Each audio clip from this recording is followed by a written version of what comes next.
This is a short video on how to use the data analysis function within Excel and some online calculators to analyze sample data. The data analysis command is quite versatile and highly relevant for the types of statistical analyses we will be performing in this course. This instructional video focuses on the first tool of interest, the descriptive statistics. Shown here is a list of the summary statistics provided with data analysis in Excel. We are primarily interested in the items with an identified symbol. So, kurtosis and skewness aren't needed in this course. With a column of data in Excel, let's go through the steps of performing data analysis. The following video walks you through these steps. First, you can highlight the data of interest including the heading. Then go up to the Excel menu bar and seek out Data. It is usually near the end of the options. Once chosen, go to the far right of the submenu options to Data Analysis. Clicking on it opens a dialog box. Make sure that Descriptive Statistics is chosen and click OK. Here you need to go through several steps. First, direct Excel to the data of interest, highlighting as before, from heading to the end of the data. Then confirm that the columns option is chosen along with labels in the first row. Further down, make sure that you have Summary Statistics clicked on. Finally, choose where you would like the results. We'll tell Excel to put the results in a nearby cell. Click on OK to finish. The results are placed in the sheet. You can expand the cell identifying the statistics so that they are easier to read. Here, the relevant statistics are marked for you. And that's all there is to it. You now have the relevant summary statistics for you to begin examining the data. There are quite a few free online statistical calculators.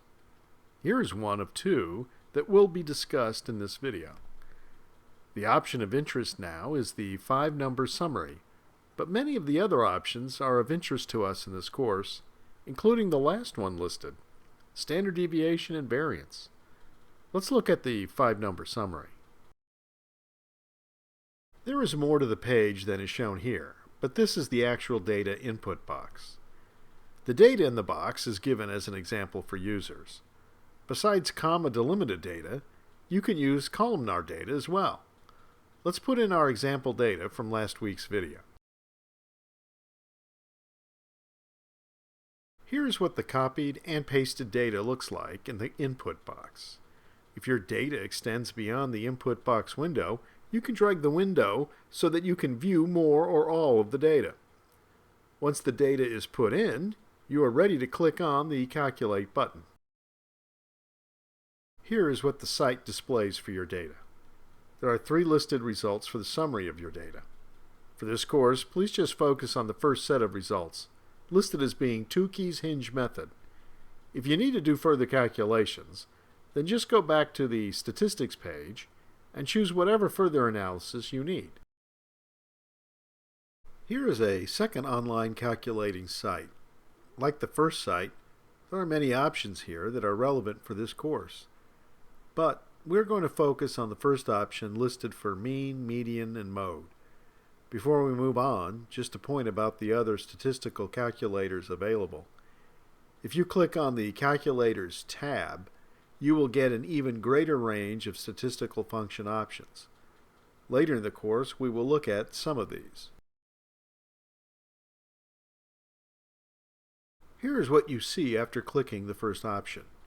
You are able to identify the level of data in this section. In the next section, you can type or paste in your data. Here's where the answers will be placed. When ready, click on the Calculate button. Notice here our data has been pasted. Upon clicking on Calculate, the results are placed here. What are not shown are the quartiles. Though the site will calculate those for you, it does not use Tukey's hinge method, so it is better that you not rely on this site for those values. To find the median and quartiles by hand, you can use Excel for help.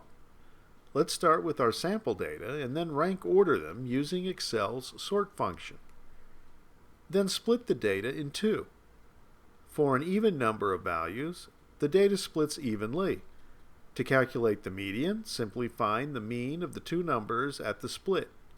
Here, it is the mean of 38 and 39, or 38 and a half.